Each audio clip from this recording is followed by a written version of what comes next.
പൊന്നാരുടെ ചെങ്ങായിമാരെ രാവിലെ നീച്ചപ്പോൾ തന്നെ പെരുമഴ പറഞ്ഞ പൊലമഴ. അപ്പോൾ ഞായറാഴ്ച അല്ലേ, അപ്പോൾ രാവിലെ സ്ഥിരമായിട്ട് കളിക്കണ്ടേനു.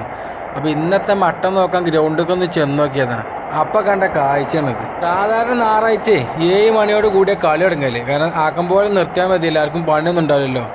ഇത് 6:45 ആയിട്ടുള്ളൂ. അപ്പോൾ ഇതിന് കളി ഇവിടെ തുടങ്ങിയിരിക്കണം. പെരുമയത്ത് പെരും കളി. ഏതായാലും ഭയങ്കര സംഭവമായത്. ഞമ്മക്കൊക്കെ ലഹരി പന്തളി കേട്ടോ.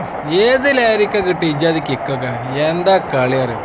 ഇനി റെസ്റ്റ് ഇല്ലാതെ ഒരു 1.5 മണിക്കൂർത്തേക്ക് കളി കഴിഞ്ഞിട്ടുണ്ട്. എല്ലാവരും പാടും ചായപ്പീടിയൊക്കെ ഒരു പോക്ക്. എന്നിട്ട് അവിടെ നിന്നിട്ട് കുറച്ച് അങ്ങോട്ടും ഇങ്ങോട്ടും തോറ്റ ടീമിനെ കളിയാക്കലും ജയിച്ച ടീമിനെ അഭിനന്ദിക്കലും ഒക്കെ പാടെ കഴിഞ്ഞൊരു 10-10 പെരീക്ക് എത്തണമെങ്കിൽ. എന്നിട്ട് പിന്നെ അടുത്ത ഞായറാഴ്ച രാവിലെ ആവുമ്പോഴുള്ളൊരു കാത്തിരിപ്പാണ്. അതൊരു സുഖമുള്ളൊരു കാത്തിരിപ്പാട്ടോ.